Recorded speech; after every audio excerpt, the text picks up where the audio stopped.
Nebraska Governor Pete Ricketts says the statewide direct health measure he issued Friday is similar to a stay-at-home order in other Midwestern states, and in some cases, he says, more restrictive. Like in Douglas County, where salons are closed, I actually believe Arizona doesn't close salons, but in general, they're very, very similar, and they accomplish the same ends, which is to really get people to pay attention to stay at home, stay healthy, and stay connected.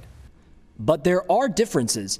Here in Nebraska, traditional offices, shopping malls, small stores, and golf courses, for example, do not have to close under the state's directed health measure. In Kansas, the stay-at-home order allows businesses like grocery stores, some transportation and infrastructure jobs, public safety, healthcare, and media outlets to operate. Over the weekend, Minnesota Governor Tim Walz said he's worried 3 of his neighboring states, including Iowa, have not issued the order. He believes it's saved lives in his state. While asking Iowans to stay home, Iowa Governor Kim Reynolds also offers her thoughts on how many workers in her state should move uninterrupted. As I said last week, almost 80% of our workforce is essential workers, and so they're going to continue to travel. So the rest of us needs to be as responsible as we can, and we need to practice what we're asking you to do, and that is stay home as much as you can.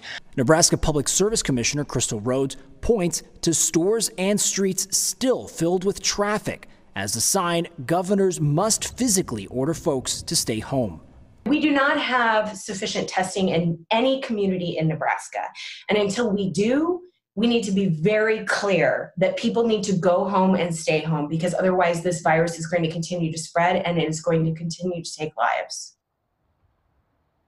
And now, under this statewide directed health measure, Governor Ricketts points out that there's not enough police or state patrol or troopers to go around checking if everyone in all these communities is actually complying. So he says everyone must do their part to social distance, also limiting trips to those essential stores, and on top of all that, work from home if possible.